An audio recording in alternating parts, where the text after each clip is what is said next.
स्वागत है आप सभी का the power of Om YouTube channel में। आज हम आपको ले चलेंगे एक ऐसी यात्रा पर जहां हर कदम पर आस्था है, हर मोड़ पर चमत्कार और हर सांस में भगवान नारायण का आशीर्वाद। जी हाँ, आज हम बात करेंगे बद्रीनाथ धाम की। उत्तराखंड की बर्फीली वादियों में बसा ये धाम सिर्फ एक मंदिर नहीं बल्कि मोक्ष का द्वार है। तो आए शुरू करते हैं दिव्य बद्री यात्रा।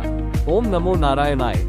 हिमालय की गोद में अलकनंदा नदी के किनारे समुद्र तल से लगभग 10,279 फीट की ऊंचाई पर स्थित है बद्रीनाथ धाम। उत्तराखंड के चमोली जिले में बसा ये मंदिर भारत के 4 धाम और छोटे 4 धाम दोनों का हिस्सा है। इसे देवभूमि का हृदय भी कहा जाता है क्योंकि यहाँ पहुँचते ही मन में एक अद्भुत शांति उतर आती है।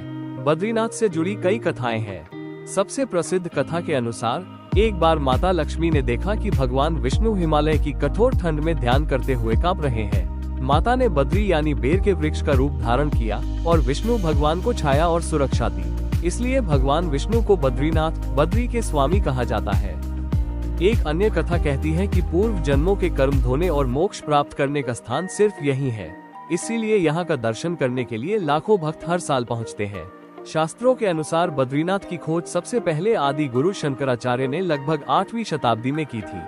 उन्होंने एक शालिग्राम रूपी मूर्ति को अलकनंदा नदी से निकाला और इसी स्थान पर मंदिर स्थापित किया।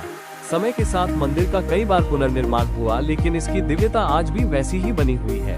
बद्रीनाथ मंदिर की वास्तुकला बेहद अनूठी है। 30 मीटर ऊंचे इस मंदिर के ऊपर खूबसूरत गर्भगृह, सभा मंडप और एक विशाल शिखर स्थित है। मंदिर के अंदर भगवान विष्णु की शालिग्राम से बनी 1 मीटर ऊंची मूर्ति है, जिसमें भगवान नारायण ध्यान मुद्रा में पद्मासन लगाए हुए हैं।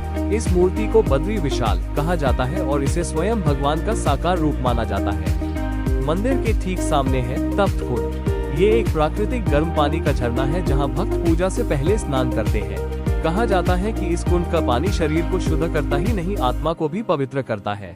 पास में बहती है अलकनंदा, जिसकी धारा हिमालय के पिघलते ग्लेशियरों से आती है और हर लहर में भगवान बद्री विशाल की कृपा महसूस होती है। मंदिर सर्दियों में अचानक बर्फ से ढक जाता है, लेकिन भगवान की मूर्ति को कोई नुकसान नहीं होता। कपाट बंद होने के बाद भी मंदिर के अंदर दीपक जलता रहता है, जिसे दिव्य चमत्कार माना जाता है। माना जाता है कि सर्दियों में भगवान बद्री केदारनाथ के पास ऊखीमठ में निवास करते हैं। बद्रीनाथ की यात्रा सिर्फ पैरों से नहीं, दिल और आत्मा से की जाती है। रास्ते भर पहाड़ों की सुंदरता, झरनों की आवाज और देवदार के पेड़ आपको एक अलग ही ऊर्जा देते हैं।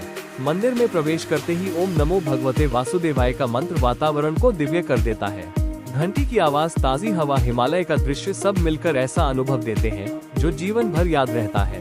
हिंदू शास्त्रों के अनुसार बद्रीनाथ धाम के दर्शन से जन्म जन्मांतर के पाप कट जाते हैं, मुक्ति का मार्ग मिलता है, मन और आत्मा दोनों शुद्ध हो जाते हैं और जीवन में सुख समृद्धि बढ़ती है। कहते हैं जिसे बद्रीनाथ की यात्रा का सौभाग्य मिलता है, उसे स्वयं नारायण का आशीर्वाद मिलता है। दोस्तों, ये थी बद्रीनाथ धाम की दिव्य यात्रा। यदि आपको वीडियो पसंद आए तो द पावर ऑफ ओम को लाइक, शेयर और सब्सक्राइब जरूर करें। अगली वीडियो में हम आपको किसी और पवित्र स्थान की यात्रा पर लेकर चलेंगे। तब तक के लिए ओम नमो नारायणाय। जय बद्री विशाल।